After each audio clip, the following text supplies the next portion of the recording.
광복 이후에 큰 진전이 있었는데, 물론 그 이전에는 일본 사람들에 의해서 주도됐던 이른바 식민사학이 판을 쳤고, 우리 손에 의해서 우리 역사가 본격적으로 연구되기 시작한 이래 최대 업적을 든다면 몇 가지를 얘기할 수 있습니다. 그 중에 하나가 조선 후기 사회의 변화 과정, 이것을 연구한 것이죠. 아마 여러분들이 국사 교과서를 통해서 그런 얘기를 들으셨을 겁니다. 조선 후기에 농촌 전통, 농민층의 문화, 이런 것을 통해서 사회가 달라지게 되었다. 자, 이 조선 후기 사회에서 우리가 알 수 있는 많은 그런 내용의 핵심이 뭐냐? 즉, 전근대 사회 체제는 신분제 사회, 지주전원제 사회, 이런 사회인데, 그리고 유교가 그 국정교학으로서 지배 사상으로 역할했던 사회인데, 이것을 부정하고 새로운 사회, 새로운 근대 사회로 나가려고 하는 그런 움직임이 있었다 하는 그런 내용이죠. 자, 그런 움직임 가운데서 가장 크게 주목하는 것이 농민운동입니다. 즉, 밀란이라고 해서 농민들이 중심이 되어서 세금을 너무 무리하게 많이 받는다. 또 신분 체제에 대해서 불만을 갖고 있는 사람들이 이에 대해서 저항을 한다. 그 저항하는 방식도 여러 가지다 하는 그런 내용인데, 자, 이런 변혁운동이 1894년 동학농민혁명과 어떤 연관이 있는가? 자, 그 다음에 있는 농민전쟁문은 동학은 이것은 외투와 같은 것이다. 즉, 사람이 이 몸이 중심으로 파악되어야 되는 것이지, 옷 입은 것 가지고 이 옷에 오직을 입었는지 면직을 입었는지 이것만 가지고 얘기해서는 안 된다 하는 것이 농민전쟁론의 핵심이라고 볼 수 있습니다. 이른바 외투론이죠. 그래서 조선 후기, 특히 1860년대 인주밀란, 진주밀란 이후에 전국적으로 벌어진 농민 항쟁의 연속 선상에서 동학농민혁명을 이해를 해야 된다, 이렇게 보는 것이 농민전쟁론인 것이죠. 그래서 거기는 동학은 그렇게 중시하지 않습니다. 그래서 아예 이 사건을 설명하는데 가보농민전쟁 이렇게 설명하고 있습니다. 어떻게 보면 상당한 근거가 있다 이렇게 보이지만, 또 반대로 동학혁명을 주장하는 그런 시각을 비춰보면 그것도 상당한 의미가 있다 이렇게 생각이 됩니다. 그런데 이 두 주장을 펴는 사람들이 각기 서로 아까 말씀드린 대로 대화조차도 오랫동안 이루어지지 않고 있었다. 이른바 천도교와 그 견해를 같이 했던 일부의 인자들, 동학혁명으로서 동학의 혁신 사상을 강조하는 그런 입장이 있었고, 반대로 농민전쟁론을 주장하는 사람들은 농민운동을 중심으로 해서 1894년에 사건을 보고 있었던 것이죠. 자, 그러니 이것을 어떻게 봐야 되느냐? 중간에 절충론이 나오게 됩니다. 이 절충론은 제가 번호를 쓰지 않았지만 그 다음 페이지에 중간 단락에 나와 있죠.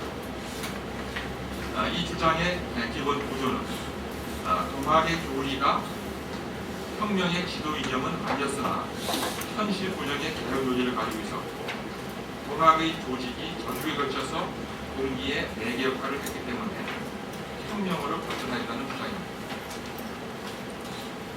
동학은 본질을 규정하는 요인이 아니어도 공건적 억압하에서 농민이나 천민, 일부 몰락 양반들이 일정한 계층적 이해 욕망, 요구를 반영하는 종교적 외피를 가지고 있는 것으로 이렇게 얘기를 했던 것이죠.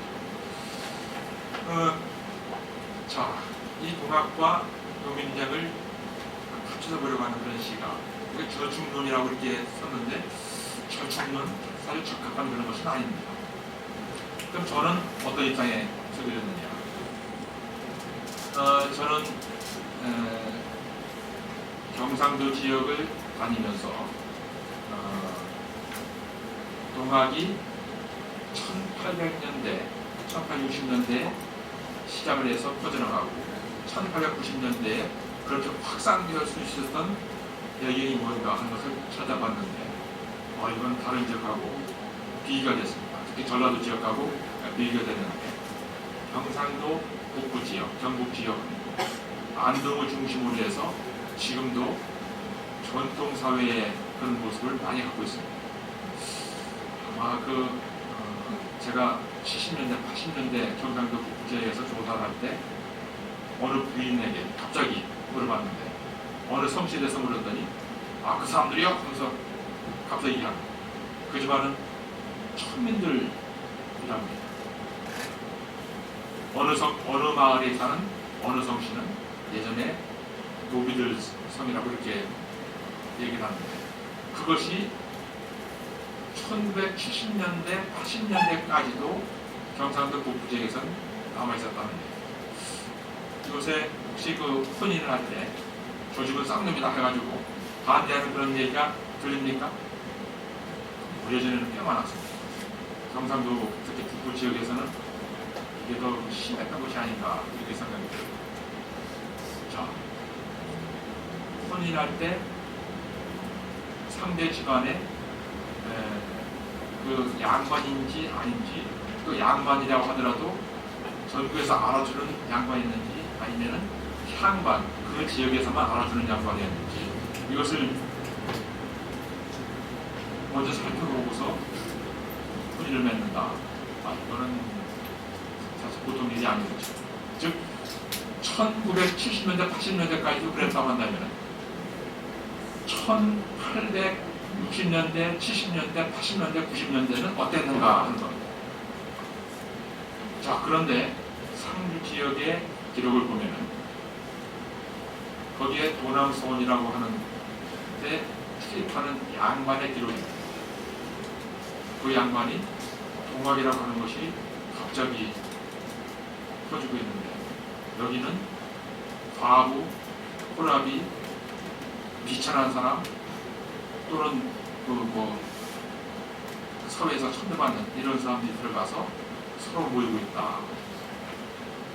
중국의 교를 빙자해서 사람들이 모여 반란을 일으켰는데 동학은 그런 것하고 같다. 이렇게 써놓은 것이 있습니다. 자, 제가 상주, 예천, 안동을 다니면서 그 지역에 주로 양반 가문에 남아있는 자료를 통해서 1890년대 일을 봤는데 이것은 동학이라고 하는 것을 새롭게 봐야 되겠다 하는 그런 생각을 갖게 됐습니다. 처음에 저는 논문으로 봤을 때는 농민전쟁론에 의해서 사건을 봤는데 경상도에 와서 이 지역 사정을 보니까 농민전쟁이 일어나기 이전에 1894년이 되기 이전에 동학이 그렇게 퍼져 있었고 양반들이 이에 대해서 걱정을 하고 있었고 또 그런 걱정 속에서 탄압을 받았던 이런 것을 보니까 이건 좀 새롭게 생각해야 되는 것이 아니냐 이런 결론에 이르게 되었죠. 그래서 하나하나 찾아봤더니 이거는 한국의 현상이 다릅니다. 동학이라고 하는 이 동학은 우리가 종교로 갖고 있는데 오늘날 기독교와 같은 종교가 아닙니다. 동학은 도라고 얘기합니다. 동도 또는 학이라고 얘기합니다. 동학입니다. 동학교가 아니라 동교가 아니라 그리고 직접 최저가 쓴 것을 보면은 이것은 사람들이 어떻게 살아가야 되는가 또는 우주만물, 사회를 어떻게 봐야 되는가 하는 그런 학문을 거기서 가르치는 것이지 거기서는 서양처럼 절대자가 있고 그 절대자의 대리인으로서 중간층이 있어서 이 중간 사람들이 신을 대신해서 사람들을 이끌어 나가는 이런 형태의 구조를 갖고 있는 것이 아니다. 이렇게 파악할 수 있는데, 그럼 이 동학이라고 하는 것은 뭐냐? 유학이라고 하는 것하고 비교를 할 수가 있습니다. 유학도 유학이라고 이렇게 얘기합니다. 역시 사람의 도리, 우주만물의 운행 원리, 이것을 깨닫는 것, 이것이 그 유학의 핵심이 되는 것이죠. 그런데 그것이 인간 사회는 우주만물을 보는 그런 내용하고 똑같다. 즉 하늘이 있고 땅이 있고 하는 것처럼 인간 사회에도 존귀한 층이 있고 비천한 층이 있는데, 이것이 삼강오륜으로서 정의를 내릴 수 있다. 임금과 신하, 남자와 여자, 존귀한 사람과 비천한 사람, 상전과 노비, 이것은 각기 이름에 따라서 구분되는 역할이 있는데, 이것은 하늘이 부여한 결코 변하지 않을 진리라고 하는 것이죠. 그런데 동학은 똑같은 내용 가지고 얘기를 하면서 유학에서 깨닫지 못했던 것을 우리의 스승님, 특히 보온 집회에서 조정에게 보낸 그런 글을 통해서 보면 그 내용을 알 수가 있습니다. 최재우가 새로 터득한 내용이 이런 내용이다 하는 것인데, 그런 내용이 뭐냐? 결국은 사람은 평등하다 하는 얘기입니다. 즉 유학에서는 같은 내용을 설명하면서 인간 사회에 불평등한 것이 정당하다 해서 가르치고 그런 내용으로 국가 전체를 이끌어가려고 했는데, 동학은 사람은 평등한 것이다. 여기서부터 시작한 것이죠. 남자 여자가 평등하다. 어른과 아이가 평등하다. 아이에게도 인격을 인정해줘야 된다. 어린이라고 하는 그런 용어가 동학을 이은 천국에서 처음 나오게 되죠. 강정환이 손병희의 서입니다. 그리고 어린이 운동이 바로 천도기에서 시작되는데, 이것은 동학의 이런 전통을 잇는 것이죠. 그런 내용은 유학에는 없었던 것이다. 자, 이러한 여러 가지 것을 우리가 본다면 1894년에 경상도 지역의 한 역에서 본다면 이 지역에서 동학이 갖고 있는 그런 의미가 무엇인가 하는 것을 새롭게 파악할 수 있는 것이고, 왜 1894년에 이 동학 농민혁명에 참여했던 동학농민군이 목숨 잃을지도 모르는데 그렇게 많이 모여서 활동했는가 하는 것을 우리는 알 수 있게 된다 하는 것입니다.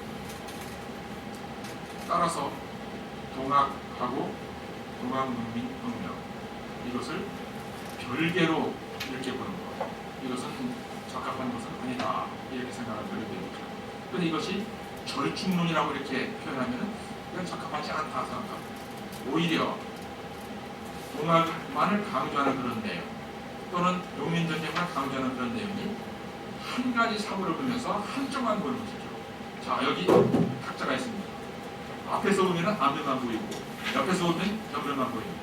그런데 이것은 완전히 다른 형태죠. 위에서 보거나 옆에서 전체를 둘러보면 한 면만이 아니라 여러 면이 종합해 있는 그런 것인데, 바로 동학을 강조하는 것, 농민전쟁을 강조하는 것은 각기 한쪽만 보는 것이 아니냐, 저는 이렇게 생각을 하게 됐습니다.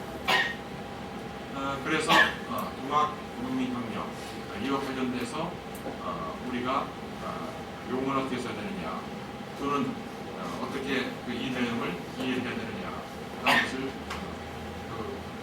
판단하는 그 기준을 삼아야 되는데, 그러면 거기에 6페이지 아랫부분에 당시의 실체를 여기 몇 개를 서류로서 소개해 놨습니다. 자, 동학농민혁명의 주체인 동학농민협회는 동학교도가 많았는가 아니면 농민이 많았는가? 고구에서 처음 기포했을 때는 일반 농민이 많았다고 전 농민이 직접 얘기를 하고 있습니다. 자, 이 전국민 공초에 나오는 얘기입니다. 고구 기포 시에는 동학이 많았는가 원민이 많았는가? 김포 시에는 원민과 동학이 비록 합하였으나 동학은 적고 원민이 많았다. 자, 동학 혁명으로 용어를 쓰는 경우가 아니라면 이 농민을 이 용어에 포함시켜 쓰고 있는 것이 바로 이 때문에 그렇습니다.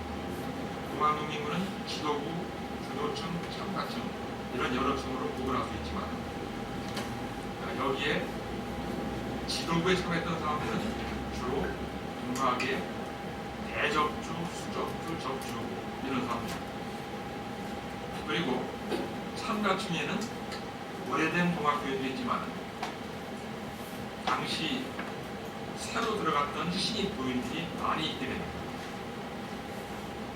자, 그래서 고구기포 당시에도 원민이 동학교회보다 많았다고 한답니다. 2차 봉기, 특히 일본군이 침입해 왔을 때 이에 대해서 저항했던 그런 시기에 2차 봉기에는 원민 또는 일반 농민들이 훨씬 더 많았을 그런 것으로 생각이 되지요. 자, 그 다음에 그 중간에 전범위 봉투에 또 얘기가 나옵니다. 전주에 들어가 군사를 축무하였을 때 전라 일도의 인민이 많이 모였는가 했더니 각도의 인민이 조금 많았다. 즉 전라도를 중심으로 해서 이 사건을 보고 있는데 전라도뿐만이 아니라 여러 도에서 참여한 사람들이 많았다. 이렇게 나오죠. 자, 또 공주로 향했을 때 역시 각도 인민이 많았는가 이렇게 물으니까 그때 역시 그랬다 하는 얘기입니다. 우리가 동학농민혁명을 볼 때 전라도에서 시작되고 전라도에서 끝난 것으로 이렇게 봅니다. 그러니까 교과서를 바꿨으면 좋겠는데 지난번에 교과서 10차 개정을 할 때 저도 참여해서 교과서 만드는데 일을 했는데 갑자기 교과서 편제가 달라졌습니다. 근대 이후에는 근현대 교과서를 별개로 만들고 그 이전에는 별개 교과서를 만들어서 따로 한답니다. 저는 차라리 근현대 교과서 만드는 데 들어가서 일했으면 동학농민혁명을 전국 현상으로 반영시켰을 텐데 제가 실제로 적용하고 있는 1894년에는 아예 제가 참여했던 진짜 교과서에서는 빠져버렸습니다.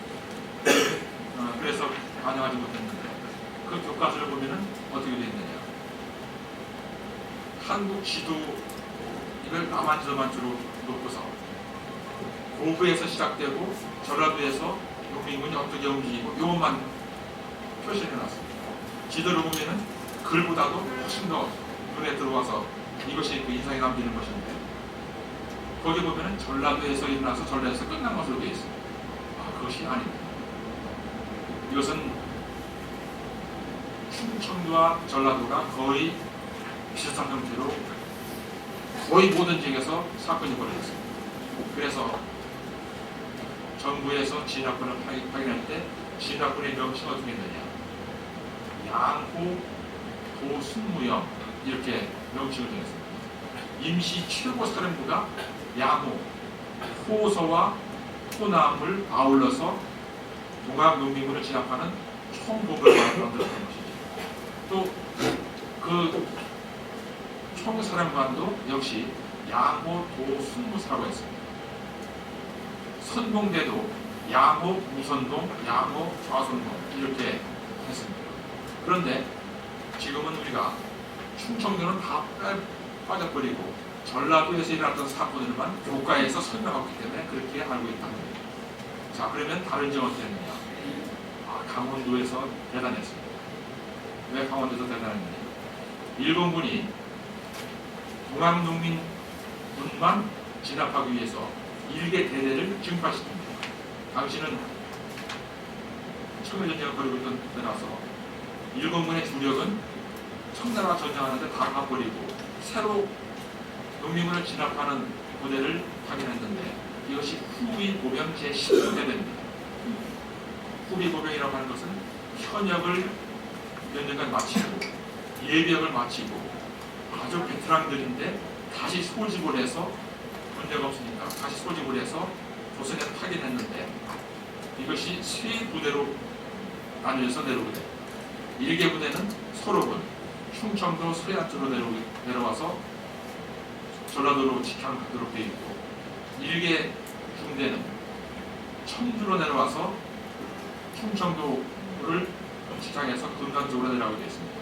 1개 부대는 충주로 내려가서 경상도 쪽으로 내려가게 되어 있죠. 근데 충주로 내려왔던 1개 중대가 갑자기 강원도로 가게 됩니다. 그리고 강원도에 동학농민군의 세력이 굉장히 커지게 되니까 다시 서울에 있던 후미보병 제18대대의 1개 중대 병력이 다시 강원도 들어가게 됩니다. 자, 2개 중대, 지금 2개 중대가 뭐 대순이 아닌 상관이나 2개 중대가 당시 대단했습니다. 좋은 뒤에 그 말씀드리죠. 2개 중대가 강원도 들어가서 적어도 60일 이후, 60일 동안 그 지역에서 동학농민군과 대치해서 이를 진압을 했습니다. 수많은 사람이 희생됐는데 그 기록이 거의 남아있지 않습니다. 그럼 황해도는 어땠느냐? 황해도의 남부 지역 일대 전체에서 동학농민군이 공기를 해서 음내를 점거하고 관할을 점거해서 도가 밑바닥으로 올라왔습니다. 해주까지, 즉 가명이나 해주까지 점거됐습니다. 가명이 점거당한 곳은 전주 외에는 당시 없었습니다. 근데 황해도 얘기에 대해서 거의 모르고 있습니다. 그러면 또 경상도는 어땠느냐? 이 경상도는 더 처절했습니다. 왜 처절했느냐? 일본군 경창부가 동네에서부터 문위에까지 요소에 설치되어 있었습니다. 그 기록을 보면 40리에 하나씩 일본군 경창부가 설치되었다고 합니다. 대구, 칠곡, 그리고 선산, 해평, 상주, 낙동, 함창, 태봉, 그리고 문경, 수안고, 충주, 감흥 이렇게 해서 송파까지 연결되어 있었는데 경상도 사람들은 전라도 지역에서 2차 봉기가 시작되기 전에 일본군이 활동한 것을 눈으로 보게 됐습니다. 여기에 있는 동학조직은 일본군을 보게 되면서 반일 운동을 펼치게 됐던 것이죠.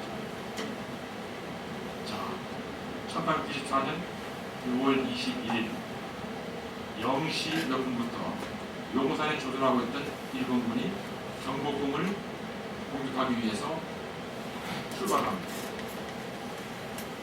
서울, 도성, 남대문, 동대문, 그리고 서대문을 일본군이 점령을 하고 서서문, 남서문도 점령을 하고 경복궁을 기습을 합니다. 경복궁이 지금 부수고 있는 광화문을 올라갈 수가 없게 되니까 왼쪽으로 들어가서 그 성문을 푸짝으로 터뜨렸는데 얼마나 단단한지 푸짝으로 터뜨려서도 문이 부서지지 않았습니다. 일본군이 담을 넘어 들어가서 톱으로 잘라가지고 문을 부시고 들어갑니다. 안에서 총을 쏘아대니까 경복궁 정문인 광화문을 봤던 소비병들이 피신하게 되죠. 그래서 경복궁 정부에서 왕을 포로로 잡았습니다. 경군 장위영이 가장 큰 부대였는데 새벽에 기습을 해서 무장 해제를 시켜버렸습니다. 그리고 경회로 옆에 공터가 있는데 공터에다가 천막을 치고서 일본군이 주둔하면서 6월 21일 이후에 아침마다 소리 지르면서 훈련을 했습니다. 바로 담 건너에 왕이 있는데 그 왕이 인지를 잡아갖고서 소리 지르면 저절저 뱉다고 합니다. 자, 그런 속에 일본군이 경상도에서 북상하는 것을 보고 경상도 지역에 있는 동학조직은 사람을 끌어모이고 무기를 모아가지고 이를 공격하려고 했지요. 처음에 일본군과 부딪혀서 싸웠던 것이 문경, 산양 지역입니다. 일본군 대위가 무슨 일이 있는가 하는 것을 알기 위해서 정보를 탐지하러 나왔다가 붙잡혀서 죽게 됩니다. 다케우치 대위입니다. 당시 일본군 가운데서 희생당한 최고 계급입니다. 그렇게 되니까 경창부에 주둔하고 있던 일본군, 그리고 새로 증파된 일본군들이 경상도 지역에 와서 진압을 했는데, 그 진압한 그런 과정은 처절하게 짝이었습니다. 지나다니는 곳마다 속속히 동학농민군이 모였으면 공격을 해가지고 학살을 했던 것이죠. 동학농민군은 수는 많지만 훈련도 되지 않고 무기가 형편없었습니다. 자, 조총이라고 하는 것이 일부 있는데 그걸 가지고 싸웠습니다. 조총은 어떻게 쓰는 것인가? 총 위에다가 활약을 집어넣고 배로 다진 다음에 탄환을 집어넣은 다음에 이 아래쪽에다가 주로 쑥을 말리는 실같이 뜬 것을 달고 부싯돌을 탁 붙여가지고 불 붙여서 한 장 다 타들어가서 바닥에 닿게 되면 탕 터지는 거예요. 이렇게 하더라도 치명상을 입을 정도는 수십 보, 걸어서 수십 보, 불과 몇십 미터 이내입니다. 그런 당시 일본군이 가졌던 무기는 어떤 것이냐? 스나이더 소총, 서양에서 갖고 있는 최신 소총에다가 당시 새로 무라다 소총이라고 해서 세계에서 가장 앞선 총을 만듭니다. 이 당시 소총이라고 합니다. 지금처럼 모리스를 뒤로 놓고 탄환을 장전한 다음에 다시 채워서 한 방씩 한 방씩 쏘는 그런 총이죠. 이것은 한 번 쏘면은 사정거리가 몇백 미터 나갑니다. 치명상을 있는 그런 거리는 200m, 300m라고 하죠. 몇십 미터 가는 총 가지고 싸우는 사람하고 몇백 미터 가는 총 갖고 싸우는 그런 군대하고는 상대가 될 수가 없는 것이죠. 그런데 관군이 스나이더 수송을 가지고 있었지만 관군은 수가 적고 농민군이 수가 많아가지고 농민군이 전투를 하면은 그런 방식이 있습니다. 산 꼭대기에 올라가서 굉장히 많은 사람 수를 보이고 있으면 관군은 쭉 멀리 있다가 앞에서 충격 방수고 그냥 가버립니다. 이것이 전투라고 하는 이름으로 뒤에 기록이 되는 것인데, 일본군은 아무리 사람이 많아도 바로 쫓아옵니다. 그래서 멀리서 총을 쏴서 몇 사람이 쓰러지면은 농민들이 깜짝 놀라는 것이죠. 어디서 오는 소리인지도 모르고 핑핑 소리가 나오면서 사람이 쓰러져 죽으니까 도망간답니다. 그 도망가는 것을 쫓아다니면서 죽이는 것이 전투였습니다. 그런 것이 우리가 이제 김준영 선생이 다음에 말씀드리겠지만 진주 전투, 고승강산 전투가 그렇게 벌어졌던 것이고, 또 2차 봉기 때 동학교주 최시령이 기프령을 내려서 경상도 일대 여러 지역에서 무장봉기를 해서 읍내를 정박이 되는데, 점거했던 중요한 지역이 상주와 선산, 성주 이런 곳이 있습니다. 특히 상주와 선산은 일본군 경창부의 수비병이 불과 1개 분대병력이 와서 많은 농민들을 학살하고서 성을 빼앗게 됩니다. 자, 그런 내용이 이 지역에 있는 사람들에게 거의 소개가 되고 있지 않다 합니다. 또 동네에는 일본군 경창부, 남부 경창부에 경창감이 있었습니다. 거기 수비병이 있었죠. 말이 수비병이지만은 공격병입니다. 이 진주, 고성, 하도 이 일대에서 중앙농민군이 활동할 때 이 동네에서 온 일본군이 공격을 합니다. 자, 무기의 차이, 이것은 어떻게 할 수 없었던 것이죠. 저는 이 무기 문제에 대해서 관심이 많습니다. 특히 강화도에서 신비양요, 명인양요, 그리고 일본군과 전투를 벌일 때 왜 일방적으로 패배했느냐. 우리의 포는 바다 앞에 뚝 떨어지는데 배에서 쏘는, 군함에서 쏘는 포는 강화도까지 뚝 떨어지면서 포대를 다 부셔버렸습니다.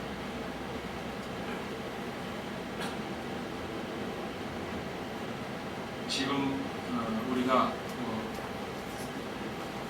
60만 대군을 가지고 있고 대단한 군사력이라고 하지만 지금 우리 주변에 있는 큰 나라, 일본을 포함한 중국, 러시아 등 이런 큰 나라들은 우리하고 비교할 수 없을 만한 그런 무력을 가지고 있는 것입니다. 즉 1894년에 있었던 무기의 차이, 무장력의 차이, 이것이 지금도 거의 같은 것이 아닌가 이렇게 생각하니까 무기에 대해서 그렇게 관심 갖게 된다. 저희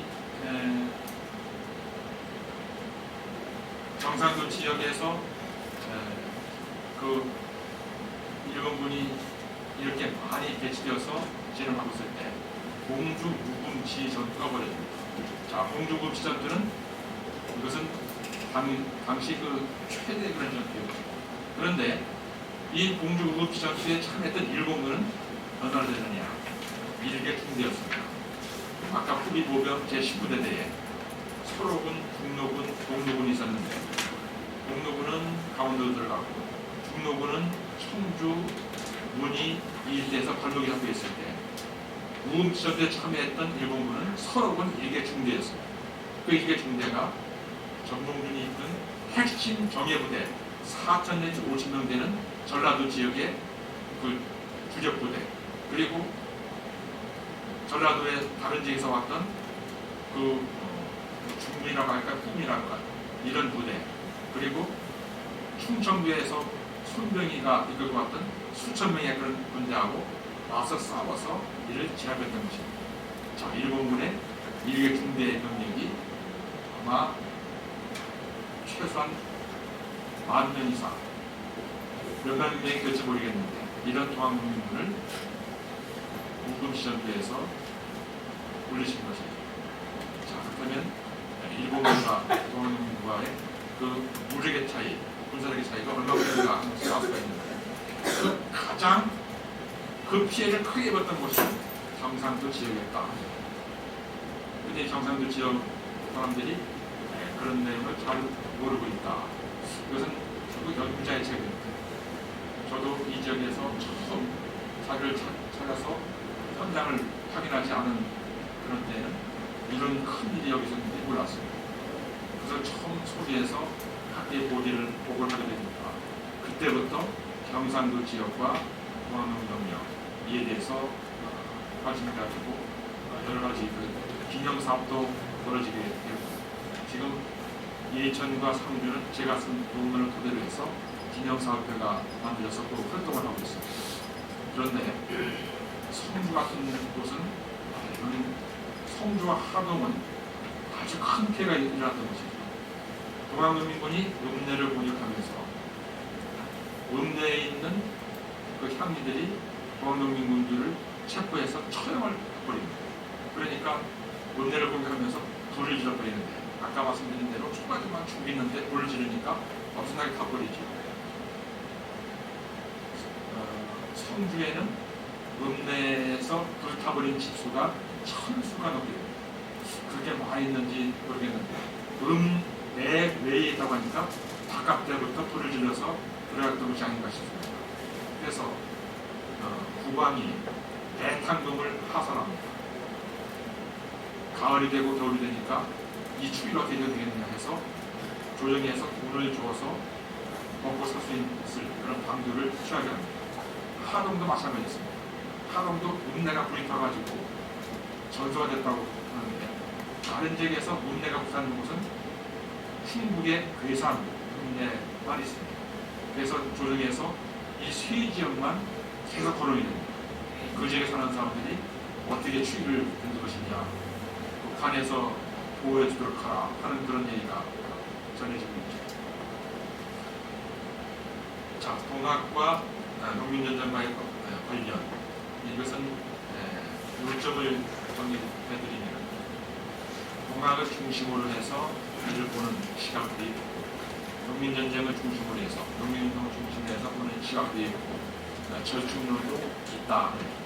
그런데 이 저축론이든 농민전쟁론이든 이런 것은 이 전체를 보는 한 면에 불과한 것이고, 종합해서 본다면 우리는 동학농민혁명, 이것이 그래도 비슷한 명칭이 아닌가 생각됩니다. 국회에서 의원 입법으로 동학농민혁명 참여자 명예회복을 위한 특별법이 제정이 됐습니다.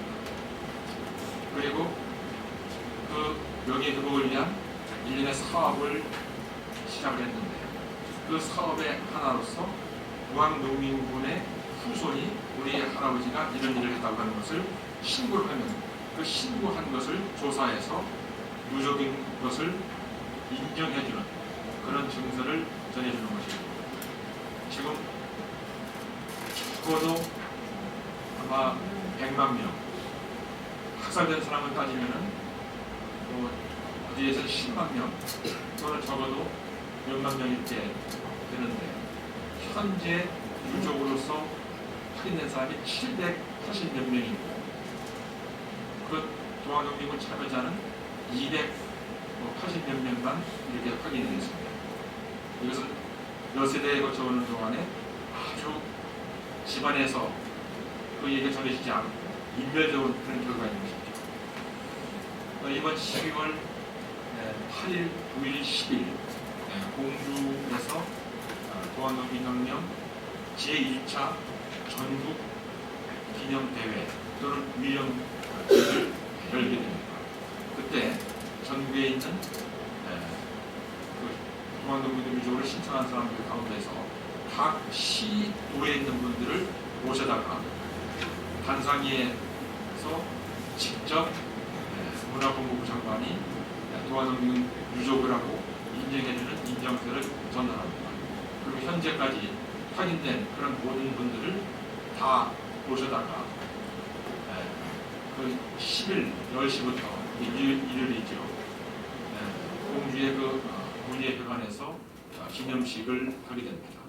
이것이 이제 국가가 처음 명예회복을 하고 그 유족을 모셔다가 공식적으로 명예회복을 선언하는 그런 자리가 될 겁니다.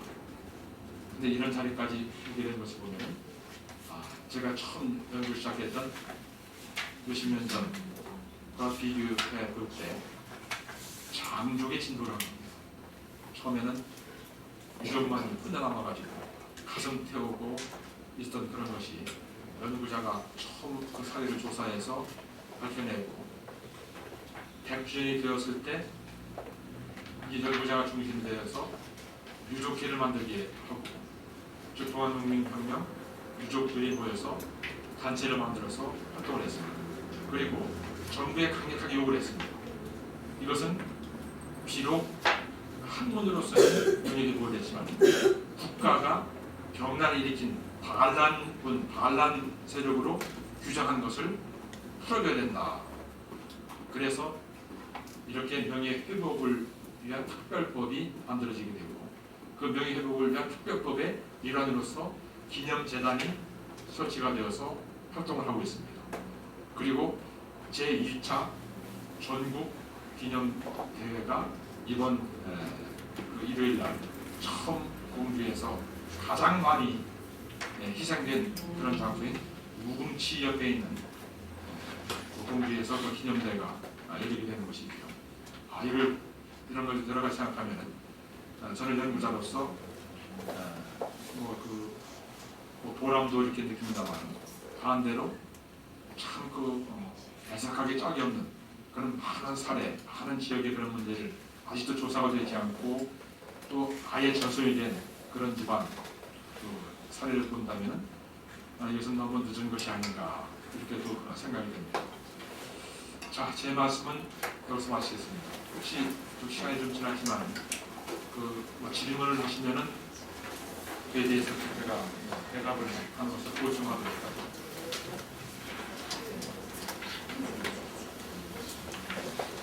시간이 좀 지났지만 질문하실 분이 계시면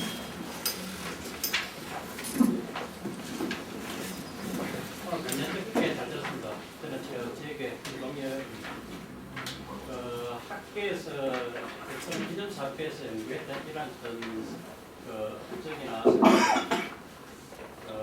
강단에서 학생들을 가르치면서 역사 기행이라든지 역사 문화 기행 이런 분야에서 좀 대중적으로 좀 개성이 되고 있는지, 요새 또 대학생들 또 조금 더 시대 성조가 또 이런 부분에 좀 인문 사회하고 좀 멀어지는 경향이 있어가지고 또 학교에서 좀 가르치면서 학생들 인솔해가지고 뭐 이런 또 역사 얘기는 이런 것도 사회 보시고 학생들하고 좀 토론도 해보고 한 그런 혹시 느낀 것 같습니다. 지난 그 10월 1일 날 광주 천안 세성산에서 큰 전투가 벌어졌는데 그 전투 그 지역에서 희생된 사람들을 위한 기념 사업회가 결성하려고 해서 학술 발표가 열렸습니다. 그 지역에서 여러 가지 얘기가 나왔는데 그때 아까 말씀드린 독일 도시농민연대에 관한 얘기를 하면서 그것이 이제 시들해졌다 그런 얘기를 합니다. 거기는 우리보다 몇백 년 전에 일어났던 일이기 때문에 뭐 300년, 400년 동안 내내 기념사업하고 또는 명예회복을 위한 이런 얘기를 할 수가 없었겠죠. 그래서 제가 그때 그 얘기를 했습니다. 우리 동학농민혁명에 관련된 기념사업도 이제 시들해져야 되는데 이제 시작이 되는 것이 참 그게 문제다 이렇게 얘기를 했습니다. 한동안 동학농민혁명 관련된 강의를 하게 되면 학생들이 200명, 300명 신청해 갖고서 꽉 찼습니다. 근데 지금은 이제는 이제 취업하는 것이 더 급해졌고 또 그것도 아마 각 그 역사 연구의 주제가 달라지는 겁니다. 시기에 따라서. 지금 이제 많이 그 퇴색이 됐는데 그래도 그 오늘날 아까 말씀드린 대로 현실에 대해서 이해하기 위해서는 이런 현실, 현대 이르기까지 과거에서부터 전해 내려온 여러 가지 내용들을 잘 이해를 해야만 그 다음 단계를 다 제대로 나갈 수가 있는데 이것이 그렇게 나가지 않으면 잘못될 수가 있다 그런 겁니다.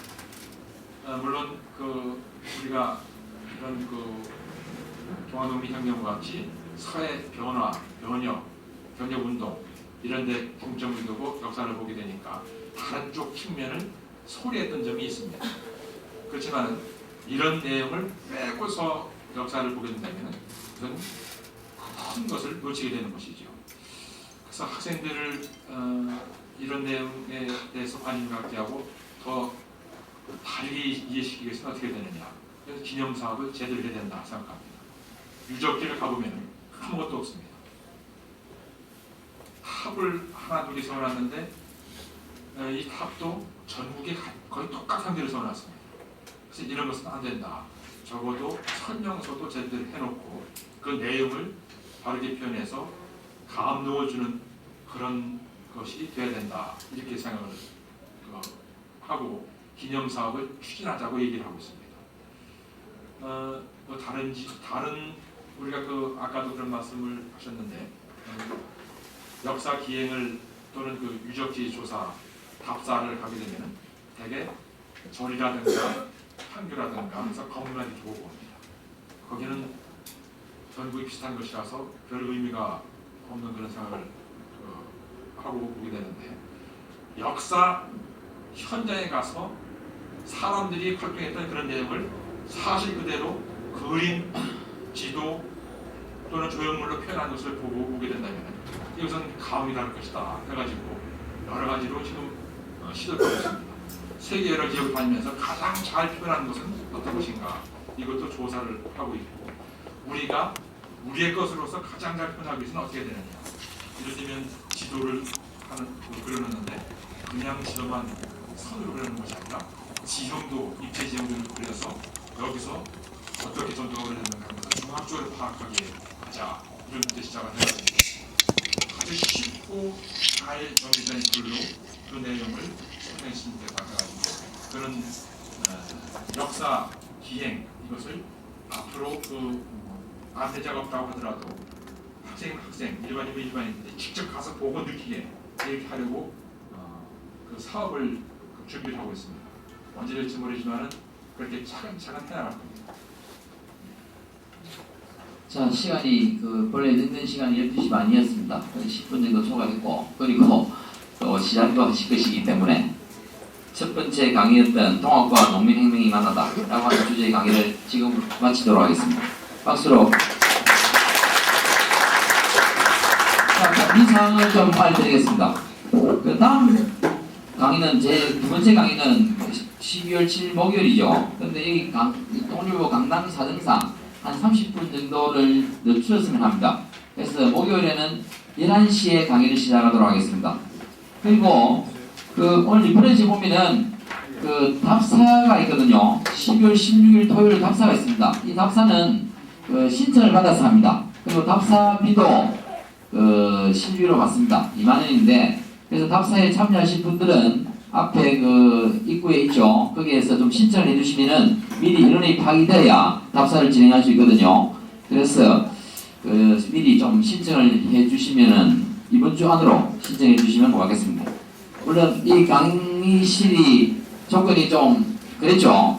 이 경남통일부가 경남통일을 위해서 정말 좋은 신문인데 사정이 여의치 못해서 이 강의실에 이 기계가 굉장히 시끄러워서 좀 껐는데 끄고 보니까 또 추워서 다시 켰습니다. 그러다 보니까 또 너무 시끄러워서 앞으로 통일부 강당이 좋은 강의실이 될 수 있도록 여러분들이 신문을 좀 많이 봐주시면 좋겠다는 생각이 듭니다. 제 일강을 마치도록 하겠습니다.